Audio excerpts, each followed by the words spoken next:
We would like to ask you to give us an insight into your life and tell us something on the current situation. Which of your stories is worth being told about the pandemic?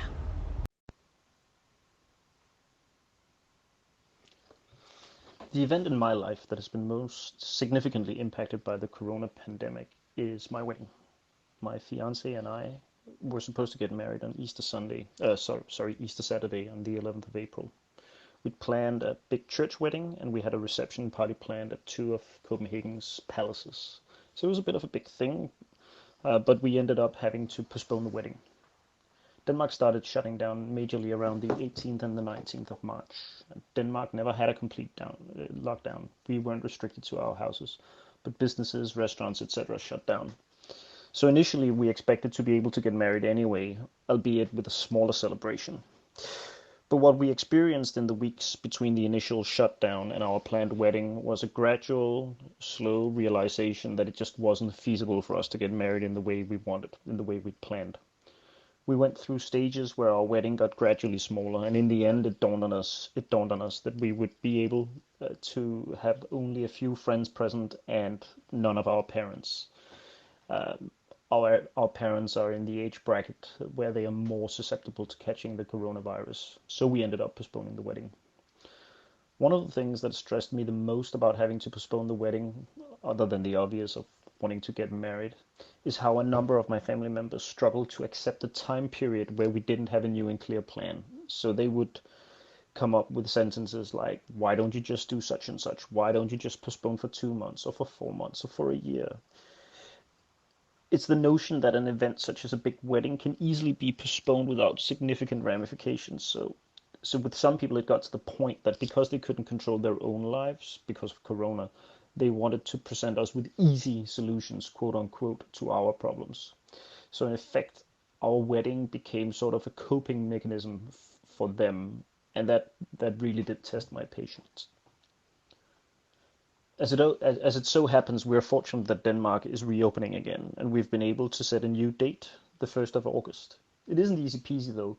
A significant number of my close friends live in other countries and probably won't be able to make it to the wedding, which I am sad about. At the moment, I don't know if my best man can make it, so I'm doing a bit of contingency planning to maybe conduct a battlefield promotion of another one of my close friends for this role. There's also the issue of actually doing the reception. We don't know if the venue is big enough, and it's practicalities like that. And there are still a few snacks.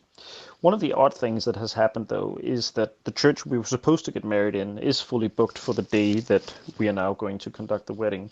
So in a sense, we've actually ended up in a situation where we are being upgraded, although I appreciate that that is quite an odd term to use for a church. But we're now getting married in the Danish Naval Church, which is a historic place and a Copenhagen landmark. It's right in the city center of Copenhagen, just across from the Danish Houses of Parliament. And it's a bit odd to find oneself in a situation where the corona postponement of our wedding means that we end up going to get married in a church that is significantly more grand. But more than anything else, right now I just want to get married because it does take its toll to postpone a thing like that. It is something that I want to do, that we want to do, and it's an odd sense of limbo having one's postponement. Having one's engagement postponed. Why is the story you shared important to you?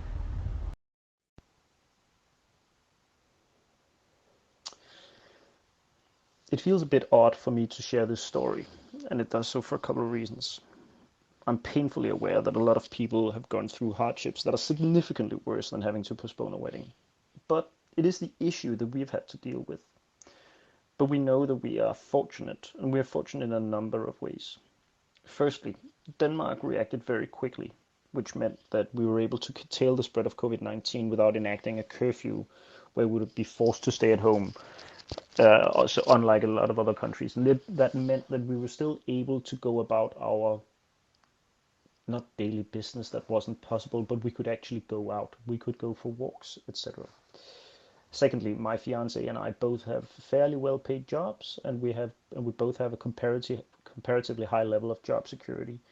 So we've actually made an effort out of spending somewhat more money on takeaway food and stuff like that to keep the economy going, simply because we knew that we were in a preferential position. That also meant that I deliberately purchased a pair of shoes to be shipped from northern Italy and produced in northern Italy. And I might have bought those shoes anyway, but it made sense for me to purchase them in this context. It may sound a bit silly, but there's not a lot of things you can actually do to stop the virus, but these are some of the things you can do to mitigate the circumstances, or mitigate the consequences. Thirdly, and that is that we don't have any children, so there's no need for us to homeschool anyone. And that, of course, meant that it was somewhat easier for us to get through this crisis that it has been for a lot of our friends. We were mostly able to just do our own thing. So both at a national and at a personal level, we've been quite fortunate through this crisis, although just like everyone else, we don't know where it'll end.